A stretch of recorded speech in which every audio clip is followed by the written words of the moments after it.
Shiv Shivam Shivam. Hi guys, I'm Yash. So today I'm going to tell you कि इस lockdown में मैं क्या कर रहा हूँ, कैसे इस लॉकडाउन को अपने लिए यूज़फुल बना रहा हूँ।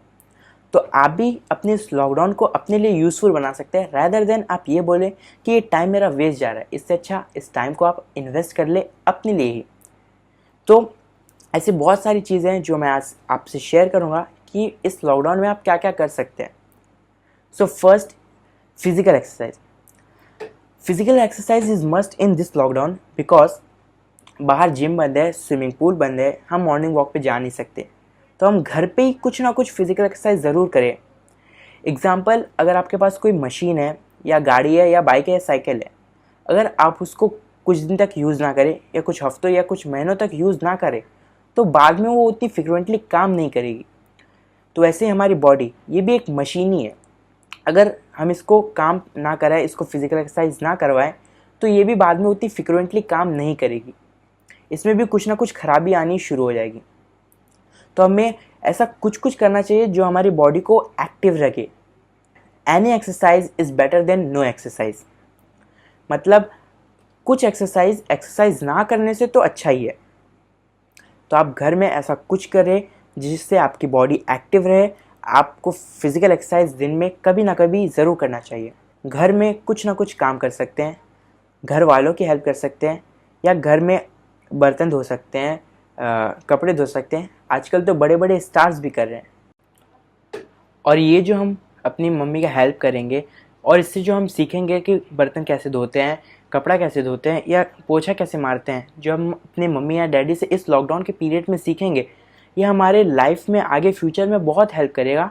अगर हम किसी हायर स्टडी के लिए बाहर जाए, हॉस्टल में रहना पड़े, तो हमें इस सब की ज़रूरत पड़ेगी। जो हम आज सीख रहे हैं ये हमारे आगे लाइफ के लिए बहुत ज़्यादा बेनिफिट है। तो आप भी अपने बॉडी को एक्टिव रखने के लिए कम से कम ये सब चीज़ें कर सकते हैं।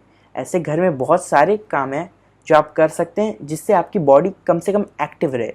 देन आप गेम्स खेलते हैं, वीडियोस देखते हैं, वेब शोज़ देखते हैं, मूवीज़ देखते हैं। That's all, that's fine. आप कुछ दिन तक या कुछ समय तक ये सब देख सकते हैं, बट ये आपको कुछ बेनिफिट नहीं दे रहा है।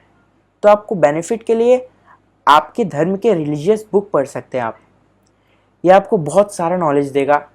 आपके धर्म के रिलीजियस बुक में बहुत सारा ज्ञान है, बहुत सारा नॉलेज है, जिससे जो आप ले सकते हैं, जो आपको बेनिफिट देगा।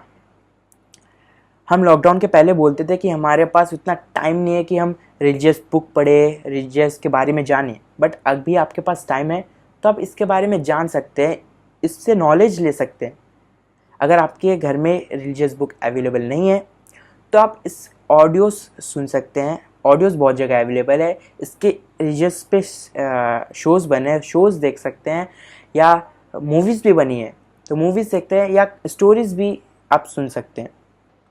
सो रिलीजियस बुक इसलिए भी बेनिफिशियल है बिकॉज ये सारे रिलीजियस बुक हमारे साइंस से कहीं ना कहीं जुड़े हैं। कुरान में लिखा है कि कलौंजी खाने से हमारी इम्यूनिटी बूस्ट होती है।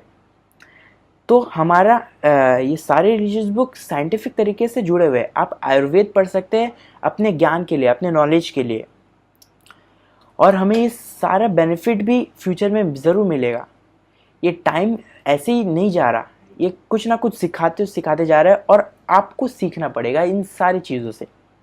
आप पुराण पढ़ सकते हैं, गीता पढ़ सकते हैं, कोई भी धर्म की कोई भी रिलीजियस बुक आप पढ़ सकते हैं।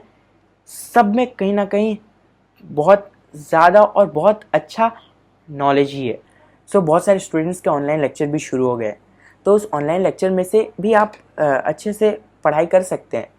और अगर आपका कनेक्शन लूज़ है या आपसे उतना समझ नहीं आ रहा है आपको ऑनलाइन लेक्चर पे, तो कहीं ना कहीं से कंटेंट को कलेक्ट करके आप आने वाली स्टडी, मतलब आपके अब जो अपकमिंग स्टडी है वो कैसे भी करके स्टार्ट कर सकते हैं। बिकॉज इधर भी वही बात आती है कि पढ़ाई ना करने से अच्छा तो कुछ पढ़ाई कर ही ले। तो स्टडी को पूरी तरह से छोड़ना नहीं है स्टूडेंट्स के लिए। So that's all everyone, thank you for giving your precious time. So that's all, मैं आपसे बहुत जल्दी फिर से मिलूँगा। Thank you.